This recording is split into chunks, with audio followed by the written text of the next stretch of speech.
उघड्या गटारात पडून मृत्यू झालेल्या अस्लम शेख यांचा मृतदेह शवविच्छेदनासाठी राजावाडी रुग्णालयामध्ये आणला गेलाय। मयत अस्लम शेख हे माथाडी कामगार होते असं समजतंय। शेख यांच्या पाठीमागे एक मुलगा आणि एक मुलगी असं कुटुंब आहे। रुग्णालयामध्ये अस्लम शेख यांच्या कुटुंबियांनी अक्षरशः टाहो फोडलाय।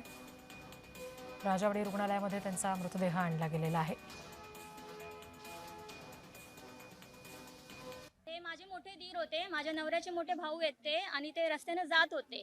ते कामानिमित्त जात होते आणि ते रस्त्यावर त्यांना खड्डा दिसला नाही। खूप मोठा खड्डा होता आणि ते ढक्कन ओपन करून ठेवलं होतं। बीएमसीचा मोठा खड्डा होता आणि ते ढक्कन का ओपन करून दिलं? तुम्हाला गटर नाही साफ करायची तर मग तुम्ही ढक्कन का ओपन केलं? आणि एवढा मोठा माणूस पडताना तुम्हाला कोणाला पण दिसलं नाही, आणि दिसलं तर दिसलं, तुम्ही एवढा वेळ लावला का त्यांना काढायला? आमची मागणी हेच आहे की जे जबाबदार आहे ह्याच्यावरती त्यांनी कारवाई त्यांना करावी आणि ह्याबद्दल आम्हाला मुआवजा हवा।